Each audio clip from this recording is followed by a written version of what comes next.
ข่อยก็ยังว่าอยู่ขี่รถคันเดียวได้2คันอยากเป็นอีซูซูก็ได้อยากเป็นโตโยต้าก็ได้ก็แต่มันเปลี่ยนตัวเดิมมันสิเข้ากันครับแต่กันแนวมันแหละเนาะทำเปลี่ยนเท่าไหร่นี่นะเฮ้ยเงินโอ้ย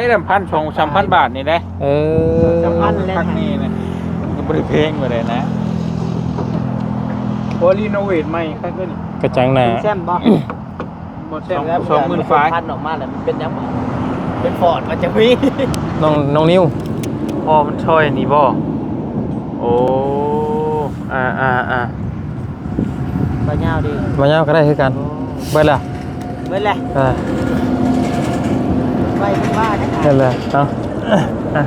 น้องนิวเด้อ2 ล้านโอ้โดยขอบใจเด้อโอ้เซอร์ไพรส์อีหลีนี่เซอร์ไพรส์เนาะก็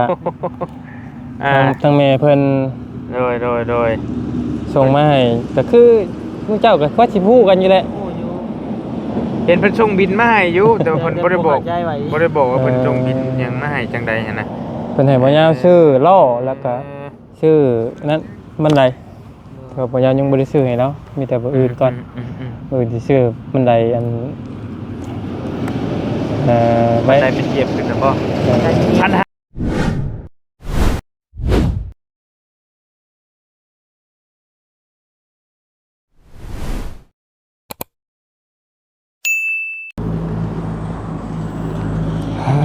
ตัวพี่น้องเลยเนาะสบายดีพี่น้องเลยสบายดีและสวัสดีเนาะพี่น้องเลยเบิร์ดกุสู่สุคนเด้อพ่อแม่พี่น้องเลยเนาะก็ยินดีต้อนรับเข้าสู่ช่องของบ่ยาวชาแนลอีกคือเก่าพ่อแม่พี่น้องเลยเนาะเอายินดีต้อนรับเข้าสู่ช่องของบ่ยาวอีกรอบนึงพี่น้องเลยช่วงค่อยคำลงแรงพี่น้องเลยเนาะพอดีทางบ่ยาวเองยังอยู่เพื่อนซ่านของทางพอสร้างเนาะก็คือ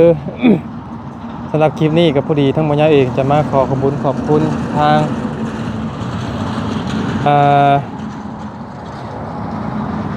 พอตู้ก็ไม่ตู้ที่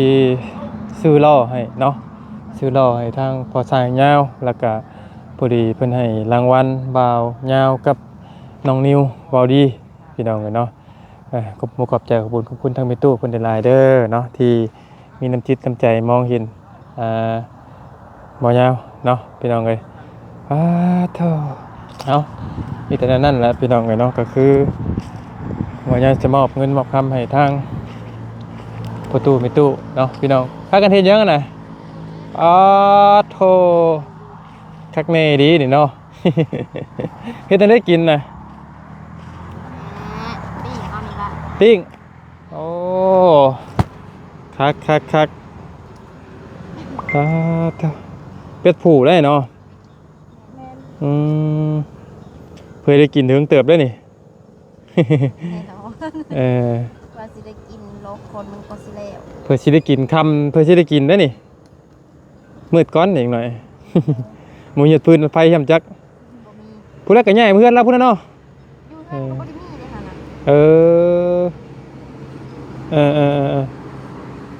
สลองน้ำไหม้แล้วบ่นี่นะสลองได้น้ำไหม้โธ่ป้าสาพี่น้องเลยเนาะมีแต่เดี๋ยวทางบ่ยาวอีกจะไปหาหมู่ครูก่อนนิดนึงเนาะ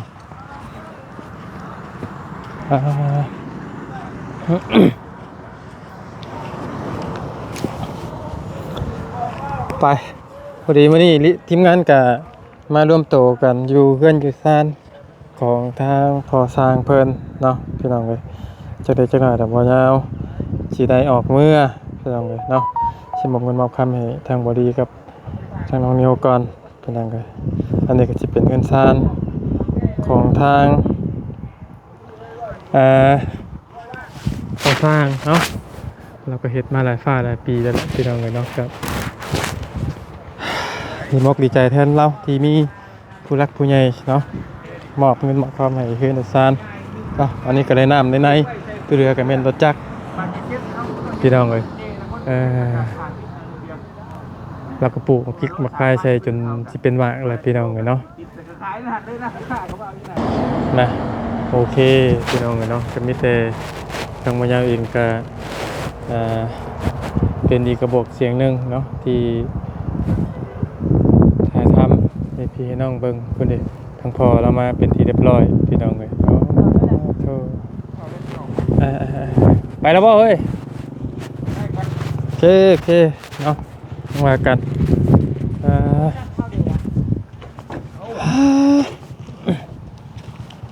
เดี๋ยวไปจัก มาจึงกันอยู่นี่เนาะพี่น้องมื้อนี้สบายดีเด้อสบายดีเนาะ เบิ่งแม็กไม้เบานิ้ว เบิ่งใหม่ๆมื้อนี้บ่ต้องให้ยกขึ้นอีกนี่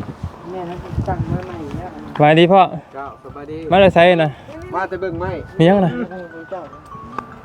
ที่นั่นลายเดียวกันเลยเนาะ เจ้าที่หอเดียวกันนี่ มีเรื่องด่วนบ่ เอาแต่แสดงว่า80ป่ะเบิ่งกันนะเจ้ามาไว้เลยคอยสิเลือกเบิ่งกันพอเอาเลยนั่นน่ะคันว่ามันแพงหลายก็ยันกันบ่พอแล้วมันก็จริงก่อนไม่48ไม่นะ5คูณ10มันไหน4เมตรเท่าใด เป็นอะไรเล่นเป็นอะไร ปวดมันไหลเลยมันหล่อใหญ่มันไหล มันไหล เมนแท้ เบิ่งก่อนเบิ่งตัวจริงก่อน คักอยู่เนาะตัวเก่าได้จ้ะทิ่มแล้วบ่ ตัวเก่าอยู่เฮือน เปลี่ยนเอาซะนี่ว่ะทางมักบ่ เลือกมันต้องเบิ่ง ข่อยก็ยังนะว่าข่อยก็ยังว่าอยู่ขี่รถคันเดียวได้2คัน อยากเป็นอีซูซูก็ได้อยากเป็นโตโยต้าก็ได้ บ่แต่ว่าเปลี่ยนตัวเดิมมันสิเข้ากันครับ แต่ก็แนวมันแหละเนาะทำเปลี่ยนเท่าไหร่นี่นะเฮ้ย หาเงิน โอ้ย1,000-2,000 บาทนี่แหละ 3,000เลย ครั้งนี้นะมันก็บ่ได้แพงบ่ได้นะโอรีโนเวทใหม่ครับเพิ่น กระจังหน้า แซมบ่ บ่แซ่บแล้ว20,000ฟ้า พันออกมาแล้วมันเป็นยังไงเป็นฟอร์ดมันจะมี เห็ดสีเบิดคันได้ครั้งไง ถ้าว่าแต่งเป็นแซมนี่20,000บ่ ฮะ 20,000ไปป้า เปลี่ยนเบิดแล้วก็เห็ดสีใหม่แล้วก็อันนี้ก็เอาน้ำยามาขูดออกน้ำยามาขูดเปลี่ยนตาใหม่ลูกได้เปลี่ยนก็ได้บ่ขูดได้กัน พูดได้เยอะ น้ำยาเขานี่คือโฆษณาเนี่ยเดือมมาก ได้เฮ็ดสีทั้งคันนี่เนาะ เขาเล่าใต้ไปได้นี่ โอ้ย ไปโทรทีบเลย จักมาไม่มันจักหมื่น ไม่2 แสนปลาย บื้อส่วนซ้ำกันทุกกัน สามของเจ้าบ่ เดี๋ยวเขาเบิ่งก่อน ไม่เพิ่น 3 แสนปลาย อันนั้น เป็นอะไร เพิ่นยังอยู่วันนั้นเพิ่นไม่จะมีแล้วแต่ว่าราคาไม่นะมันมีแต่พอจำว่าพอเท่าของเขาแล้วว่าเขาเราบ่จักยังราคาไม่แต่ว่าเขาขายใกล้ๆนี่แต่ว่าพื้นผู้ชมแต่ว่าต้นราคามันสูงได้ของกะแต่เงินทางบุคคลนะเขาต้องไล่ว่ามันพอบ่ ทำมือใหม่ก็ได้บ่มีบ่ข้าวก็ได้ไปเบิ่งพอไปว่างก็ไปไล่เบิ่งก่อนบ่พอใช่ไหมยังรถทั้งหมดมันราคาเท่าไหร่มันพอซื้อก็ซื้อคำบ่ซื้อผมพอซื้อก็หาหารไหมบ่ยากดอกมือใหม่ก็ได้ ยันว่าอันนั้นยันกับชุมเจ้าทาง บ่ได้ครับบ่ได้มี แต่ว่ามันอันนี้พอแก้มาไว้ก็ได้เดี๋ยวเฮาสิมาถ่ายคลิปให้ผู้ใหญ่เพิ่นเห็นน้ำหลังก็ได้บ่มีปัญหาดอก บินกันยังไง โอเคสบายมากตัวนี้ โอเคซะพี่น้องเนาะมีแต่มาบ่ดีมามีแน่สิเว้านำนี่มีแน่สิถามนี่นะ มีในชีวิตน้ำข่อยบ่ แม่มีแน่สิ หาหมองนั่งบ่ แม่หาหมองนั่ง ใจได้บ่ เตียงก็ได้มาเตียงกัน บ่ เดี๋ยว ภาพบ่งามเลย ไปมา เดี๋ยวคิดเด้อ มา ตะแงงเด้อจะได้ดีนะ ซึ่งยังเหี่ยวจักบ่อันนี้โยอันนี้เฮือนไผใช่ตัวนี้นะเคยถามนะบ่ พี่น้องเนาะ โอ้ มามียังบ่ยัง สบายดีเถิกเด้อ อย่าดีเด้อ ดีสบายดีเนาะตัวครับใช่ พ่อกันหลายมื้อเนาะ โอ้ฮะโอเคพี่น้องเนาะนั่นแหละมีแต่ทางน้องนิวเพิ่นกำลัง คุยเรื่องรถเรื่องรางอยู่เนาะ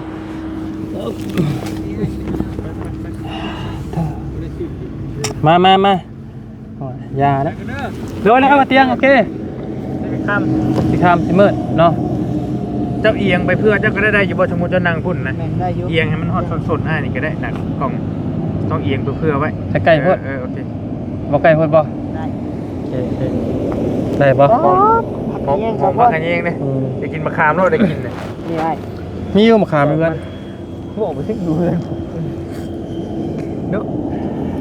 สบายดีเด้อ สบายดีสบายดี เจ้า เนาะ เจ้าเจ้า เอาพี่น้องเลยวันนี้ก็ถือว่าดีมกดีใจแทนทางพอช้างเนาะพี่น้องเลยที่เจ้านำเจ้านายเนาะพี่น้องเลยอันนี้นี่เป็นทั้งไผจอให้เราเองเราบ่ เงินเราเอง เราเองนะ โอ้ เงินผู้ใหญ่เบาละมามอบให้ตอนนั้น เออ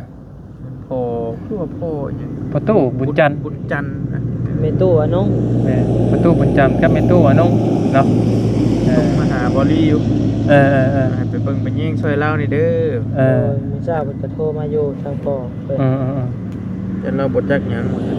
จักอยู่พี่น้องโอ้ตามมาจักพี่น้องเราให้ผ่านราตรีมาก่อนเฮา นี่ เรื่อง โอ้ จัก ย น่ะเราจักอยู่แล้ว แต่ว่า ยังจักหลาย ก็มาเบิ่งช่วยกันนี่แหละเป็นหยังมาเบิ่งมายิงช่วยกัน แล้วก็สรุปเรื่องเฮือนเรื่องซานน้องบุญทวีได้เป็นจังไดแน่ โอ้ยยังบ่ได้สรุปเพราะว่ามันตัวนี้ยังบ่ทันแล้วและบานแบรนด์เพิ่นก็ยังบ่ทันได้ซื้อมานะ เออ เพราะว่าสรุปแล้วมื้อนั้นนั่นเจ้ายังบ่ทันไปเนาะเอ่อ เฮ็ดผู้ใหญ่โทรมาอยู่เรื่องโบกเรื่องหยัง เรื่องโบกอะเราว่าตอนแรกเราว่า 20,000 บาท โบกนอกในฮะไปแล้วเราบอลลี่เอาให้มันคักมันแน่เราเป็นไล่เป็นเม็ดกันเลยบัดนี้เป็นเม็ดคือน้องนิวว่ากับน้องนิวเหมือนให้เราไล่เบิ้งเลยเอาราคามาตรฐานเลยที่พ่อเคยเห็นมาบ่ต้องว่าเรื่องซอยเรื่องหยัง เม็ บั ด ด 80เนาะ เราบอกให้แล้วโบกทั้งนอกในละเม็ด80แต่ไล่เบิ้งมันตกอยู่17,000 บาทบ่ได้ฮอด 20,000ครับ โดย ราคาปกติได้ โดย นั่นแหละก็ยังบ่ได้โตแล้วแล้วก็ยังบ่ได้ว่าแน่ใดให้เราไล่เบิ้งซื้อพี่น้องก็สงสัยว่าอยากฮู้ว่าทางเฮาชุมเฮานี่กดดันแล้วเอาเปรียบแล้ว โดย จังซั่นจังซี่เลยว่าค่าชงมือน่ะมันถูกแล้วนะแต่ว่าบางคนก็ว่าแพงโพด โดย พอรีกก็เลยอยากให้มันหายของใจกันเด้อให้เราไล่เบิ่งแล้วเป็นเม็ด ลาย ซะ เป็นเม็ดก็เลย ไล่เป็นเม็ดแล้วลบ ราคาปกติ ปุ๊บลบอีหยังออก แล้วก็เอาราคามาตรฐานที่พอเคยรับจ้างมาโลดว่าบ่ต้องว่าเอาช่วยเฮาตัวนี้ บ่ต้องว่าซอยไป แม่ เนาะ ลองเบิ่ง โดย เราก็เลยว่าประมาณ17,000นี่ไล่ผิดน้อยนึงแล้วว่ามื้อ โอ้ นั้นไล่วงลืมเอาวงกบออกแล้วว่า โดย พอดีมีเมย์เพิ่นส่งมาหาบ่ยาวอยู่มาครับมันแพงโพดว่าซั่น ก็หลายคนก็ว่าแพงแล้วบางคนก็ว่าถึก เออ บางคนก็ว่าพอจ้างบางคนก็ว่าเพลงมันมีชงเสียงนะ ก็คือตามที่แม่เพิ่นบอกว่ามีแต่ว่าเพราะว่าอยากให้เราเฮ็ดมุงมอกแม็กอยู่นะเนาะก็คือท่านอาจจะถึกในส่วนที่น้องบุญทวีก็จริง แต่ว่าที่นั่นนี่คือเห็นนะที่แม่พ่อแม่เพิ่นก็ฮักแพงกันที่แหละซอยทางนี้ซอยไง ตัวนี้ก็คือบอลลี่มาอ่อนแล้วบอลลี่ก็บ่ได้บังคับเราเลย ก็บ่ได้แบบ ที่ผ่านมาเฮาก็เว้าให้เราเว้าเองแม่นบ่ค่าช่างเฮาก็บ่ได้โตแล้วจักดีเลยบ่ได้เคยโตเลย พี่น้องว่าบอลลี่โตแล้วโตอีกบ่ได้โตจักดีเลยนะพี่น้องเฮ็ดน้องใจฟ้านี่ ก็บ่ได้เคยต่อแล้ว บ่ เพื่ ได้ อ เคยโตเราคือเราเอาหลังคาเนี่ยก็บอลลี่ไปว่าก็บ่ยาวเราก็ว่า16,000เราว่ากระโตก็ได้เด้อกันว่าเพลงโพดเฮาก็บ่ได้โตนะก็อธิบอลลี่อธิบายให้ฟังเบิดแล้วตอนนี้ครับพี่น้องเพิ่นก็เข้าใจนะบางคนเพิ่นบ่เข้าใจก็เข้าใจเบิดแล้วคิดว่าสิเข้าใจเบิดแล้วนะ โดย แล้วค่อยสิให้เราก่อสมมุติเราสิไปบื้นให้เราก่อแล้วเดี๋ยวสิจ่ายเงินแล้วก่อนเดี๋ยวสิมาไล่เบิ่งเงินเบิ่งทองว่าสิพอจ้างในส่วนใดต่อบัดนี้นะประมาณนั้น ผมมั่นใจเรื่องเงินน้ำเจ้ายังบ่ตอน ยังเหลือเท่าไหร่มื้อนี้มื้อยังค่อยซื้อไปเท่าไหร่ เจ้าคือว่ายังเหลือ2ล้านแม่นบ่ แม่นบ่ก็นั่นแหละแต่สิซื้อหยังนี่ เอาไว้ก่อนก็ได้ อยากซื้อนะ อยาก ชื่ ซื้ อ อ บ้านบ่ ชื่อบ้านมันสิพอบ่คันชื่อบ้านก็ยังบ่พอ บ่พอ หลายได้ มัน บ้า มัน ใหญ่ บ่แม่นหยังดอกมันกระยอกกระแยกแหละข่อยยันเอาเงินน้องไปใช้เบิด เดี๋ยวมาหมอให้ข่อยบ่ บ่ อันนี้นี่ว่าอยากซื้อชื่อบ้านชื่อเฮชื่อชายบ่ โอเคเลยนะ พออยู่แห่ทรายเนาะ พออยู่ หลังน้อยเหรอ ก็มันเฮชายมันก็ยังพอมีอยู่ก็ว่าบ่ได้ เออ ซื้อมาก็ยังเหลืออีก เออ ก็เจ็บใจเย็นๆ ไปเพิ่นก่อนเนาะ ได้ โอเค ว่าไปมันสิเปื่อยสิคือน้ำแข็งลาย โอ้กูดเบิดเลย จกไปจกมาอยู่ เนาะว่ามันสิเปื่อยลงอีกเลย เอาอยากเข้า ข่อยขมังเลยว่า กูดเบิดเลยเนาะพี่น้องเอ้ยประมาณนั้นเนาะเพราะว่าเฮือนน้องบุญทวีเนาะเฮือนน้องสาภาพประมาณนั้นกล้าว่าสิได้โบกบ่ ก็กะว่าได้โบกแต่บางที่บ่ได้โบกว่าจันบ่ได้เทพื้นสินะ โอ้ มันก็เลยลังเลอยู่ข่อยจังได๋น่ะ แต่ว่าโบกมันผัดบ่สำคัญจำเทพื้นได้ เทพื้นหรือสำคัญกว่าเนาะมัน พื้นมันสิเปื้อน เพราะแต่ว่า จังได๋ บ่เอาโบกก่อนค่อยว่า ก็เบิ่งก่อนไปไล่เบิ่งก่อนกันว่าสิไปไล่มึงลบโบกไล่รับอิหยังเบิดแหละแล้วมารวมทั้งเจ้าพอได้เทพื้นให้น้องมันก็ยากนะก็ยังเบิ่งตัวจริงก็ เพราะว่าเทพื้นก็ใช้ ก็บ่ไล่ไปเลยเนาะเท ได้ พื้ ปาน นใด เดียวนะ เนาะ คันสิเทพื้นมันเงินสิเหลือบ่สิบ่พอโบกบ่ได้แนวใดข่อยบ่ยังลังเลอยู่เบิ่งก่อน โบกก่อนโบกก่อน พี่น้องหลายคนก็ว่าจะให้เทพื้นก่อน แต่บอลี่ว่าเทพื้นก่อนเฮาโบกน้ำหลังอะยันว่ามันเปื้อน โดย เวลาเพิ่นโบกแล้วเศษปูนตกลงมานะ สำหรับพ่อยามว่าโบกก่อน ต้องคิดเนาะ จังเบิ่งก่อนแล้วจังไปคุยกันบอลี่จังเบิ่งตัวจริงก่อน เออ ว่ามันสิซอยส่วนใด ถ้าเบิ่งนํกันตัวจริงเนาะ จ้ะ พี่น้องก็ จ้ะ มีแต่นั้นแหละอย่าว่ามันค่ำมันมืดทางเจ้าสิไปหาน้องเพิ่นอีกบ่ ก็ว่าสิขึ้นไปอยู่เด้ เจ้าบ่ ว่าสิขึ้นไปหา น้องบาร์บี้ก็อยู่พุ่น งั้นทำนี่แล้วเฮามาเลย โง่อยู่ บ่อ้ายไปป้าอีกแล้วบ่ฮะ หายไปแล้ว เอ โอ้ อย งั้นทำนี่แล้วข่อยมื้อนี้ กลับบ่ โจ๊ะตีกลับแล้วเพราะว่าขึ้นไปก็บ่ได้มีหยังอะเด้ทางน้องเพิ่นก็เนาะ แล้วแต่ มีแต่ฟังเบิ่นเพิ่นน่ะเนาะ เออ ไม่ว่าใดๆน้องนี่สิขึ้นไปบ่ บ่ส่งดอก บ่คือบ่เออ เพราะว่าเขาจวดจ้าบ่ได้นะบ่คือบอลลี่ อืม แต่บ่คือบอลี่เลยเด้ มีใช้คำเด้ มีแต่ว่านั่นแหละพอดีพอตู้มีตู้พอตู้อนง โดย กับพอตู้บุญจันทร์เพิ่นส่งเงินมาให้ทางเปาดีกับน้องนิว พ่อมันช่วยนี่บ่โอ้ บ่ยาวดี มายาวก็ได้คือกันเบิดล่ะ เว้ยแหละ ไปเป็นบ้าได้ เบิดล่ะเนาะให้น้องนิวเด้อ2 ล้าน 1 แสนถึกแล้วปะ ร้อยหนึ่งบ่ แม่ เป็นร้อยหนึ่งเมีย2 ล้าน1แสน ถึกเลยเนาะ โอ้โดยขอบใจเด้อโอ้เซอร์ไพรส์อีหลีนี่ เซอร์ไพรส์เนาะ โอ้ ก็ ทางแม่เพิ่น โดย ส่งมาให้ก็คือพวกเจ้าก็ว่าสิฮู้กันอยู่แหละ โอ้อยู่ เห็นเพิ่นส่งบินมาให้อยู่แต่ว่าเพิ่นบ่ได้บอก ใจไว้ บ่ได้บอกว่าเพิ่นส่งบินหยังมาให้จังใดหั่นน่ะ เพิ่นให้บ่ยาวชื่อล่อแล้วก็ชื่อนั้นมันไดก็บ่ยาวยังบ่ได้ซื้อให้เนาะมีแต่บ่อื่นก่อน ม อื่นสิซื้อมันไดอันใบ ได้เป็นเทียบขึ้นแล้วบ่ ปัญหา 1,500 บ่ 2 เม็ดได้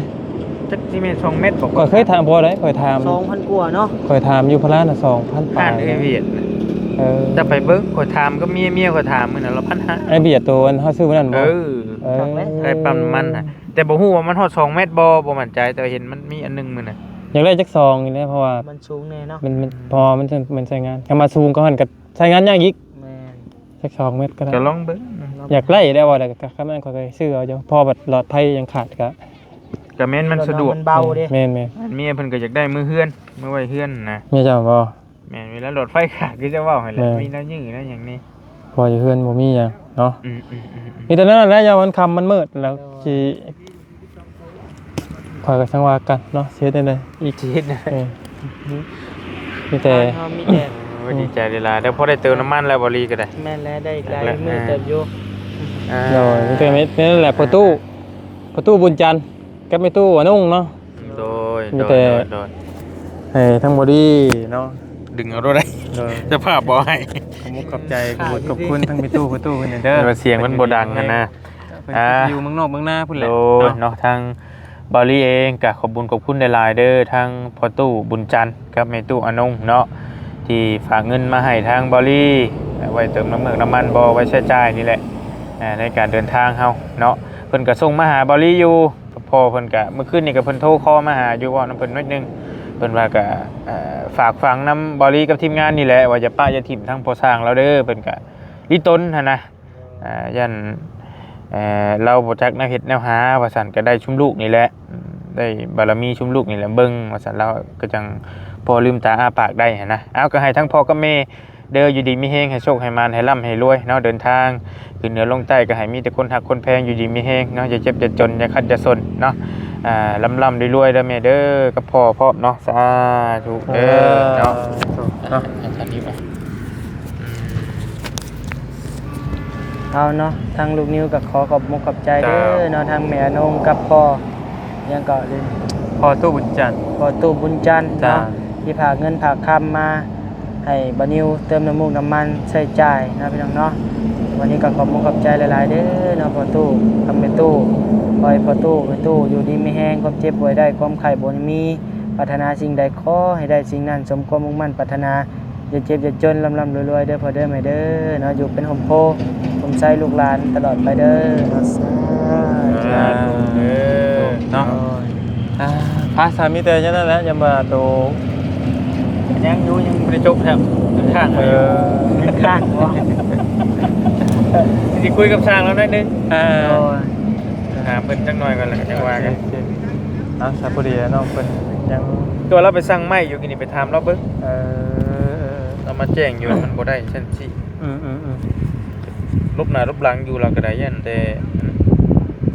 บ่ได้ ยันแต่ลูกหลานบ่ได้ยันผิดใจเพิ่นแน่ยันเฮ็ดบ่ถูกบ่ต้องแล้วสิมอบเงินให้ข่อยได้มื้อนั้นมื้อข่อยไปคือเจ้าบ่ได้ไป ผูกแขนนะบ่เบิ่งคลิปอยู่ แม่นเราสิเอาเงินชาวล้านให้ข่อยเงินพ่อกับแม่เพิ่นนี่แหละเอาให้แล้วนะ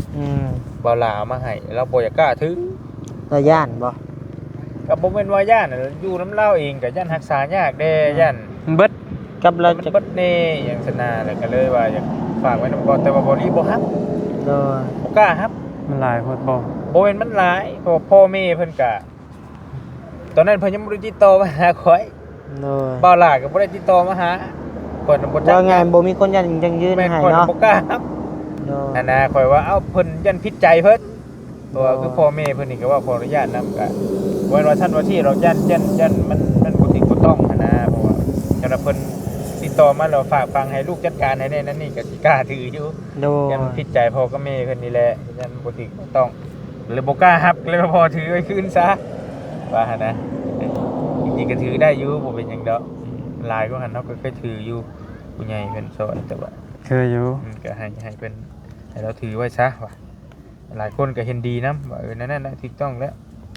โดย ก็บ่มีหยังเลยเราก็ใช้จ่ายเราบ่ไปเฮ็ดอย่างอื่นดอก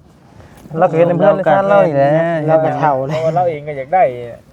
เราก็อยากได้บุญอยากมี ได้ก็บ่เฮ็ดเพื่อนเราก็จะเอาไปซื้อรถเราอยากได้รถเอออยู่เราอยากได้รถชักดอกเท่าไหร่คันแบบนี้ โอ้เงินไทยนี่แพงได้ มาเลนี่ มาเลยบ่ พอไทย 20,000ป้าย บ่เว้า ของน้องทงเนาะ มีแต่ เอา 10,000ปลาย แบบเวฟมีเลยบ่ คือว่า 20,000นี่แหละ คือว่าหมื่นปลาย